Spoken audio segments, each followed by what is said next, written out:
Hello students, today we are going to talk about the next part of organizing. In the previous video we have talked about definition of organizing and we have talked about that the process that are the steps that are involved in organizing. Today we are going to discuss another two topics, that is importance of organizing and the organizational structure. Okay, so what are the importance of organization or what is the importance of organizing? In the previous video, we have talked about definitions and the process that are enough to understand the importance of organizing. Okay, as I have always make an effort and I have always convey the same thing to you all, that once you understand definition, once you understand the concept, it will be very easy for you to understand the importance, the features of that topic. So, what the importance says, moving to the first topic, importance, benefit specialization. No benefit specialization कहाँ से आया? हमने definition में क्या पढ़ा था?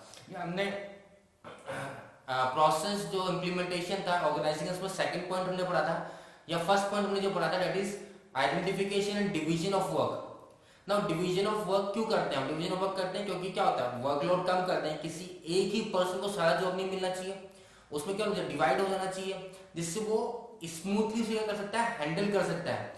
तो means एक ही पर्सन जो कैपेबल है उस पर्पस को करने के लिए, उसका आपने वर्कलोड कम कर दिया, फिर एक उसी तरह का सिमिलर नेचर ऑफ वर्क किसी दूसरे पर्सन को, फिर तीसरे पर्सन को, फिर चौथे पर्सन को, कीपिंग इन माइंड कि डुप्लीकेशन नहीं होना चाहिए, सबका काम अलग है। तो सब अगर सेम रूटीन ऑफ वर्क करते रहेंगे तो उससे क्या होगा, स्पेशलाइजेशन क्रिएट होगा और specialization will help the organization to attend और to achieve their objects very easily and smoothly. So that is specialization. Okay, now creating working relationship कहाँ था? Definition point of view पे चल जाओ, definition हमने पढ़ा था, establishing the reporting authority relationship हमने पढ़ा था। इस तरह से हमने जो steps थे उसमें भी हमने last point पढ़ा था। So relationship क्या हो रहा है, आपका पता है कि मेरे को किसको किससे ऑर्डर लेना है या मैं किसको अकाउंटेबल हूँ, किसको मेरे को जवाब देना है।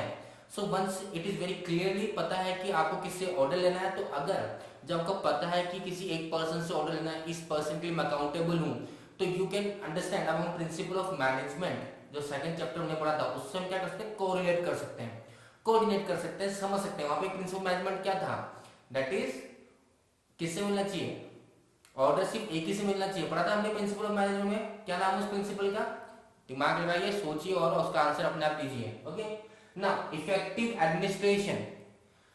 Once you have divided the work in a small parts, once you have divided the work into departmentalization, so it is very easy to effectively administer or control the working procedure or working activity of the organization.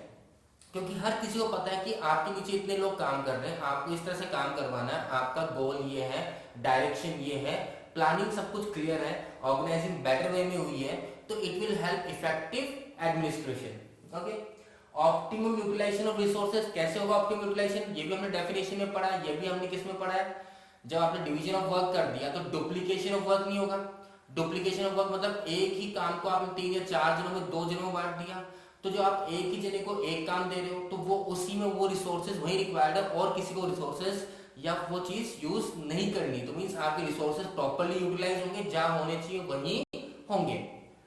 Expansion of growth के बहुत सारे chance होते हैं once क्या होता है, organising का proper हुई है, डिस्ट्रीब्यूशन ऑफ वर्क या डिपार्टमेंटलाइजेशन प्रॉपर हुआ है, तो once the company has achieved the profitability, it is very easy for them to expand their business. क्या करना, बहुत इजीली उन्हें अपने सिर्फ जॉब पोजीशन को ऐड ऑन करना है या डिपार्टमेंट्स को ऐड ऑन करना है, प्रोसेस को पूरे चेंज करने की रिक्वायरमेंट नहीं है। जो पर्सन पहले से काम कर रहा है वो कर रहा है, बस हमने क्या करा, कुछ वर्क ऐड ऑन कर दिया या फिर हमने सेपरेट डिपार्टमेंट एक और ऐड ऑन कर दिया, दैट्स इट। इससे आपके पुराने प्रोसेस में कोई फर्क नहीं आएगा।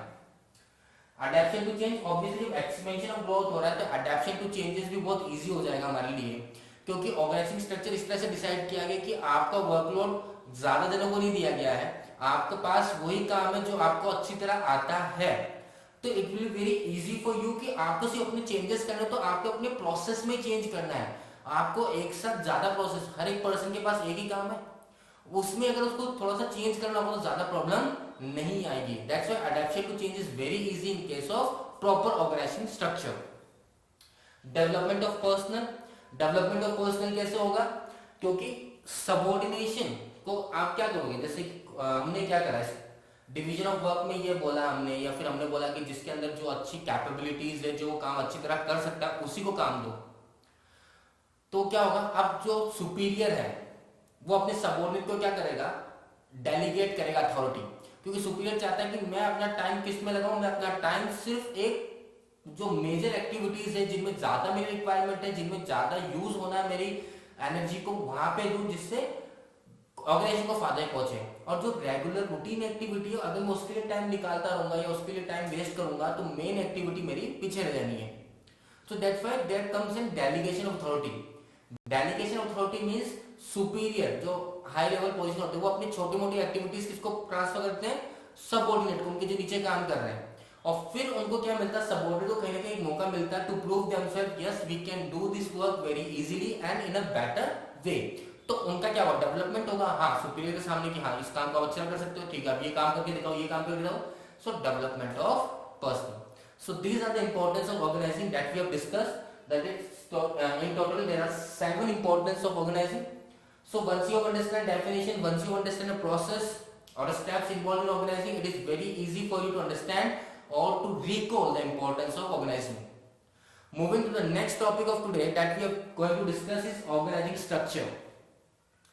Now organization structure means what? Organization structure means the framework within which the managerial activities will be conducting.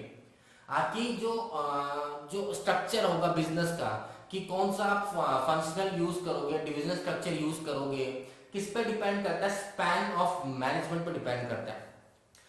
The word is SPAN, span. Span का मतलब ये होता है कि एक सुपीरियर अपने नीचे कितनी वर्कर्स को इजीली हैंडल कर सकता है। वर्कर्स मींस एम्प्लॉयज को कितनी इजीली, जैसे कि बोल सकते हैं कि 10 एम्प्लॉयज को मैं इजीली हैंडल कर सकता हूं, 10 के ऊपर एम्प्लॉय हैंडल नहीं कर सकता।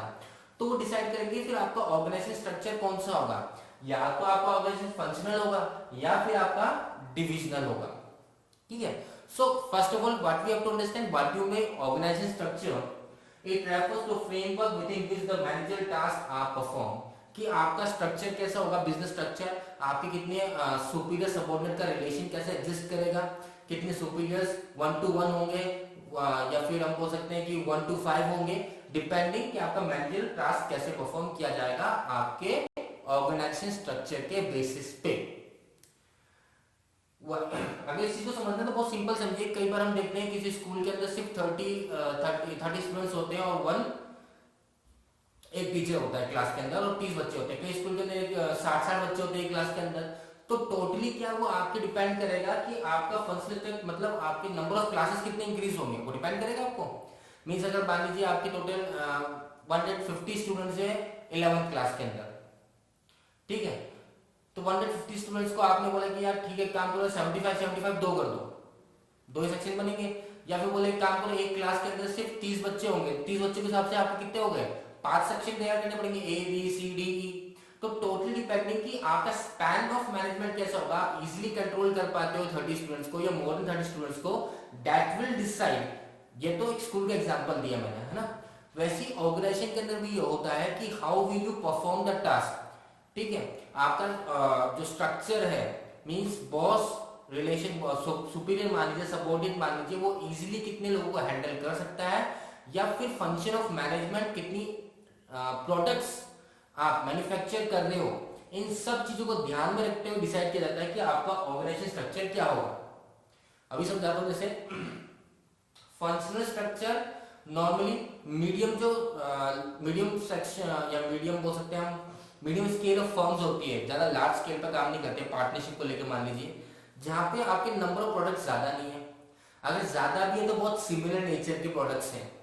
ठीक है, जैसे फुटवेयर, तो फुटवेयर में आप शूज बनाया तो फिर आप मान लीजिए चप्पल बना लिया आपने, ठीक है, स्लीपर्स बना लिया आपने, तो सैंडल्स हो गए, तो ये एक ही रिलेटेड है, फुटवेयर ही तो है, इसमें अलग कुछ नहीं कर रहे। आप जैसे फुटवेयर कर रहे हो, फिर कॉस्मेटिक कर रहे हो, फिर गारमेंट्स कर रहे हो, ये बहुत ज्यादा सेपरेट हो गए। तो जब बहुत ज्यादा सेपरेट हो जाता है, नंबर ऑफ एम्प्लॉइज बहुत ज्यादा इंक्रीज होता है, कोऑर्डिनेशन मुश्किल हो जाती है, तो आप कहाँ मूव करते हो, डिविजनल के अंदर। और जहां सिमिलर नेचर ऑफ एक्टिविटी है, स्मॉल स्केल पे काम हो रहा है, तो आप कहाँ मूव करोगे, फंक्शनल स्ट्रक्चर के ऊपर। क्लियर है? So why it is requirement of organization structure, as the size of organization grows the coordination becomes difficult, क्योंकि ऑर्गेनाइजेशन की साइज जब इंक्रीज होगी तो नंबर ऑफ एम्प्लॉइज इंक्रीज होंगे, नंबर ऑफ प्रोडक्ट इंक्रीज होंगे, नंबर ऑफ डिपार्टमेंट इंक्रीज होंगे, तो उस समय आपका कंट्रोल या कोऑर्डिनेशन जो होता है बहुत डिफिकल्ट होता है। That's why it is very important कि हमें प्रॉपर ऑर्गेनाइजेशन स्ट्रक्चर की रिक्वायरमेंट होती है। एडवांटेज क्या है, प्रॉपर ऑर्गेनाइजेशन स्ट्रक्चर अगर आपके पास होगा तो क्या फायदा पहुंचेगा आपको, आपकी प्रॉफिटेबिलिटी इंक्रीज होगी, coordination among the human physical and financial resources में प्रॉपर कोऑर्डिनेशन होगा कि किसको क्या रिसोर्सेज प्रोवाइड करना चाहिए, डुप्लीकेशन ऑफ एक्टिविटीज नहीं होगी, and smooth flow of communication, better control of operation होगा, आपका कम्युनिकेशन इजीली फ्लो होगा, जिसके पास पहुंचना उसी के पास होगा, ठीक है, टाइम वेस्टेज एक्टिविटी नहीं होगी, और जो ऑपरेशन हो रहा है, जो एक्टिविटी हो रही है विद द ऑर्गेनाइजेशन, उस पर ज्यादा बेटर आपका कंट्रोल रहेगा। Clear students? So these were the two topics that we have to discuss today. That was the importance in organization structure. Now organization structure में हमको सबसे important वर्ड का ध्यान देना है, स्पैन को, और स्पैन का मतलब बता चुका हूँ कि एक पर्सन कितने अपने अंडर कितने लोगों को हैंडल कर सकता है, वो डिसाइड करेगा कि आपका ऑर्गेनाइजेशन स्ट्रक्चर कैसा होगा। फंक्शनल में बात बता चुका हूँ, फंक्शनल में मतलब आपका जो साइज ऑफ फर्म है वो लो है, मतलब स्टार्टिंग लेवल मान लीजिए या मीडियम लेवल पे, लार्ज स्केल पे काम नहीं कर रहे आप, ठीक है, नंबर ऑफ प्रोडक्ट ज्यादा डाइवर्सिफाइड भी नहीं है, सिंगल या उससे रिलेटेड प्रोडक्ट्स ही उसके अंदर यूज किए जा रहे हैं। Okay students, so this were two topic that we have discussed, so we have almost completed 25 or 30% of the chapter. In the next 2 or 3 videos we'll complete this chapter. Okay, thank you.